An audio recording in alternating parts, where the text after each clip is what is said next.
while I'm here, I wanted to do a review on what I feed the dogs. This is brisket bones that they've got, raw meaty brisket bones. They get these twice a week.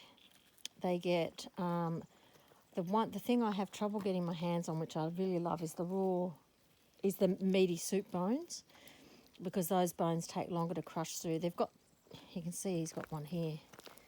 See an old one there, just hanging around. I don't throw them out because they eat them all up. And they get chicken drumsticks, raw chicken drumsticks twice a week, and sometimes they get them more. I tend to go shopping. I go shopping twice a week. I can probably do it so they get them every day, because I've worked out my fridge situation and whatnot. But at the same time, you've got to be careful you don't constipate them with bones, and they get their kibbles as well. I think it's good for them to have like a couple of days of just kibble, because that helps keeps the poo going.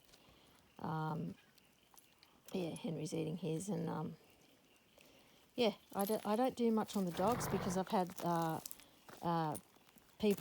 neighbours call the rangers a few times now, and I'm just protective of them. And I've got this bloody horrible, awful neighbour, and I'm just aware that everything I put online, this person uses as ammunition against me. But the thing is what this person doesn't realise is all the authorities can't stand this person. They see straight through the person, and one person actually said to me the complaints are vexatious.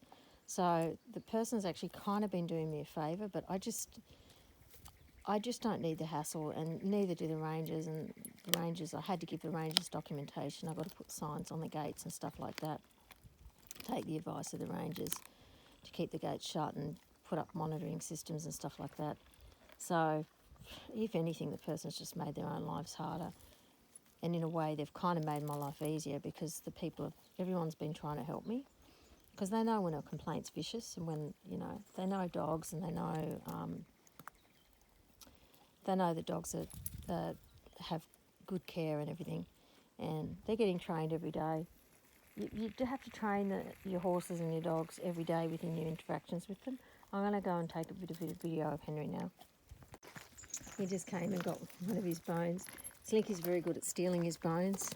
These dogs can just reach each other, but not to get their chains entangled, but so they can play.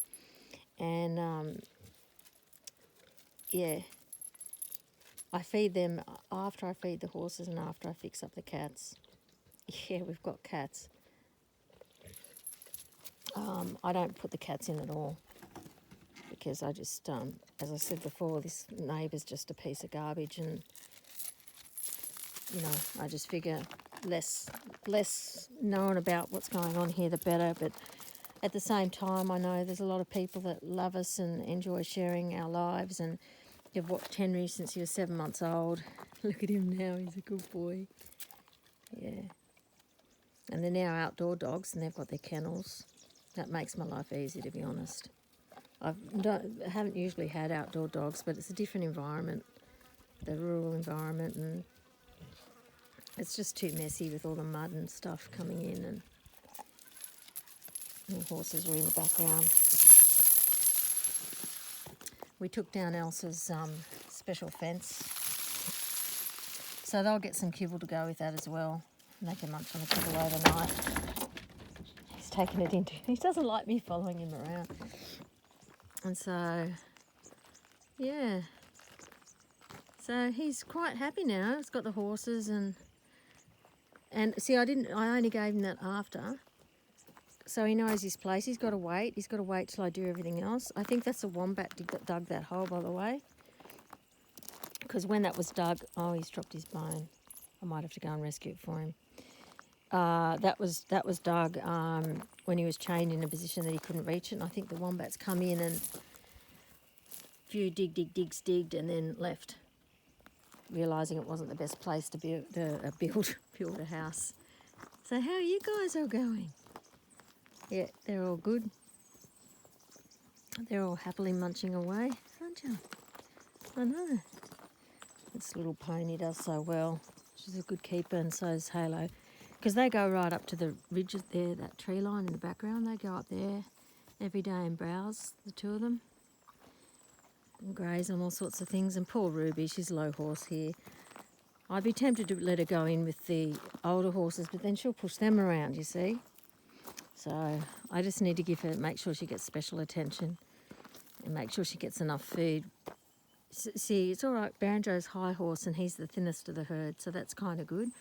But she's the lowest and she's the second thinnest, so they're the only two I'm sort of concerned about keeping the weight on. But winter, we're halfway through it. Look at me, I'm wearing shorts and a t-shirt. But I think I'm adapting to the cold, but at night it gets really cold. Yeah. Anyway, done some long videos today. Hope you've enjoyed them. Sharing our lives. And it's nice and dry, so they're able to eat up the oats off the ground quite easily. It's not a problem. I don't know, some people might be critical of that, but I don't have a problem with it.